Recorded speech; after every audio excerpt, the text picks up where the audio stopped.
Assalamu alaikum. In this video, we shall talk about the hydroponic culture technique.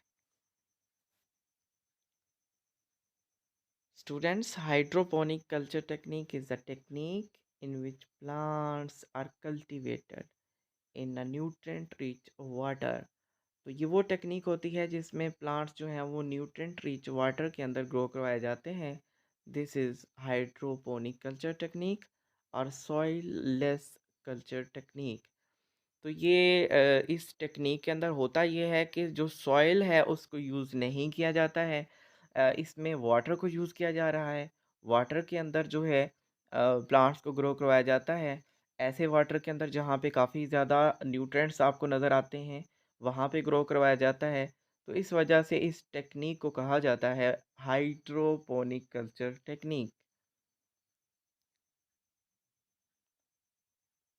अब हम इसकी discovery की बात कर लेते हैं कि ये जो टेक्निक है इसको डिस्कवर किसने किया था सबसे पहले. कौन ऐसे साइंटिस्ट हैं जिन्होंने ये जो टेक्निक है ये इंट्रोड्यूस करवाई थी.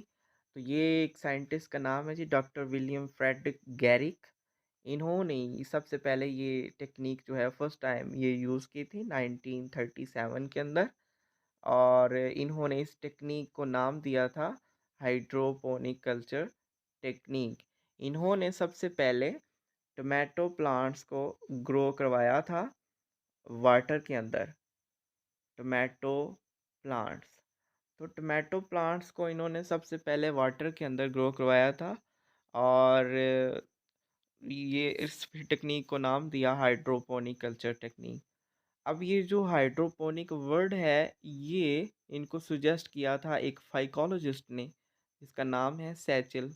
सैचल एक फाइकोलॉजिस्ट थे जिन्होंने ये नाम इनको सुजेस्ट किया था कि इस टेक्निक का नाम ये होना चाहिए हाइड्रोपोनिक कल्चर टेक्निक, जिसमें जो प्लांट्स हैं उनको न्यूट्रिएंट रिच वाटर के अंदर या सॉल्यूशन के अंदर ग्रो करवाया जाता है.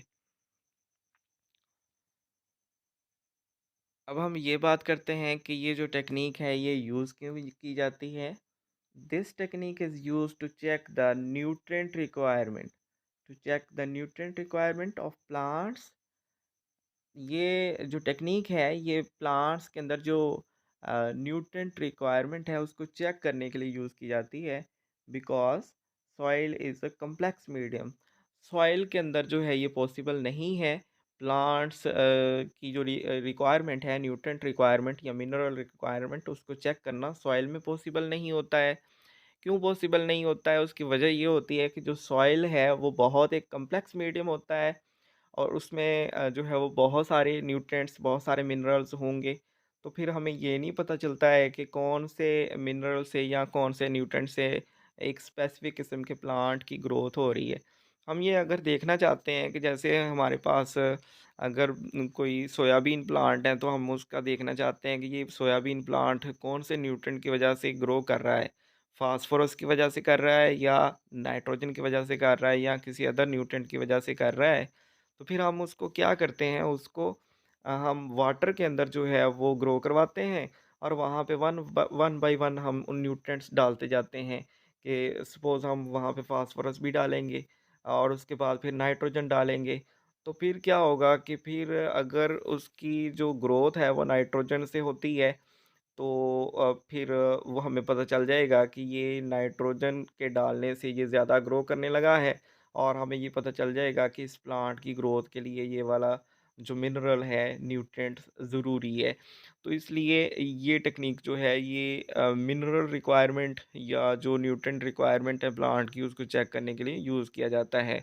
मिट्टी के अंदर ये एक्सपेरिमेंट हम नहीं कर सकते हैं क्योंकि मिट्टी जो है वो एक कम्प्लेक्स मीडियम है. वहाँ पे बहुत सारे मिनरल्स होंगे, बहुत सारे न्यूट्रिएंट्स होंगे. तो आप कोई भी वहाँ पे मिनरल डाल रहे हैं तो आपको नहीं पता चलेगा कि ये इस वजह से ग्रोथ हुई है या किसी और वजह से हो रही है.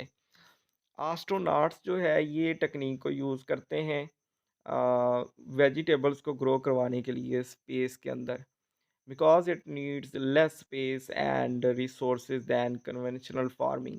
तो जो रवायती फार्मिंग होती है जो हम वैसे प्लांटेशन जब करते हैं प्लांट्स को ग्रो करवाते हैं तो उस वक्त जितने रिसोर्सेज चाहिए होते हैं जितनी स्पेस चाहिए होती है उसकी निस्बत अगर हम इस टेक्नीक के ज़रिए से ग्रो करवाते हैं प्लांट्स को, तो हमें उसकी निस्बत स्पेस भी कम चाहिए होगी और जो रिसोर्सेज हैं वो भी कम चाहिए होते हैं। तो इसलिए जो एस्ट्रोनॉट्स हैं वो इसी टेक्नीक को यूज़ करते हैं स्पेस के अंदर जाके वेजिटेबल्स को ग्रो करवाने के लिए। जी, नेदरलैंड जो है ये कंट्री है जहाँ पे ये टेक्नीक जो है वो लार्ज स्केल के ऊपर अप्लाई हो रही है, नेदरलैंड के अंदर। और यहाँ पे जो है वो 80% इसका जो टोटल क्रॉप यील्ड है, यानी फसलों की जो पैदावार है उसका 80% से भी ज़्यादा जो है वो हाइड्रोपोनिक्स से आता है। अगर हम देखें ये जो हाइड्रोपोनिक फार्म है, सबसे बड़ा लार्जेस्ट जो हाइड्रोपोनिक कल्चर फार्म है, तो उसका नाम क्या है? तो बुस्टैनी का उसका नाम है और ये आपको दुबई के अंदर नज़र आता है। दुबई में एक इंटरनेशनल एयरपोर्ट है, अल मख्तूम एयरपोर्ट, तो उसके पास ये जो लार्जेस्ट हाइड्रोपोनिक कल्चर फार्म जो है ये ओपन किया गया है। ओके जी, अल्लाह हाफ़िज़।